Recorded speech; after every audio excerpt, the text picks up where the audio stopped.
Dr. Carver. Dr. Carver, could I have a word with you?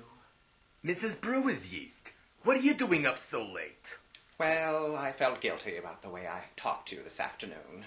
It wasn't that bad, really. Not that bad. I threatened to fire you. You were upset. I called you an idiot. You didn't mean it. I made arrangements to have your medical license revoked. You bitch! I know, I'm terrible. But when I found out it was you that almost killed my mother, my first instinct was, of course, to crush anything and everybody within a 12-foot radius. I've noticed you have that tendency. But after calming down, I realized it wasn't really your fault. You were driven to distraction. Literally. By Neil.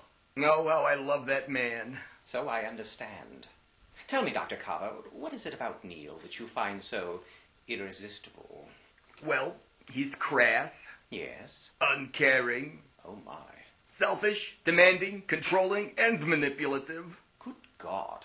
And he treats me like a doormat. Stop it. You're getting me excited. And I don't have the strength to break free of his charms. But maybe you could, Mrs. Brewer's yeast. Could you have a talk with him? It would be my pleasure. I've straightened out more than my fair share of men over the course of my life. Straightened out my twin brother Jamie long before we were ever born. You know, I think I read about that in an old medical journal. Didn't you try and strangle him in the womb with your umbilicus? Don't be ridiculous. That would have put me in danger as well. No, I simply grabbed his newly formed testicles and gave a firm squeeze. By the time we were both wriggling down the birth canal, he knew who was boss. Telling stories again, sis?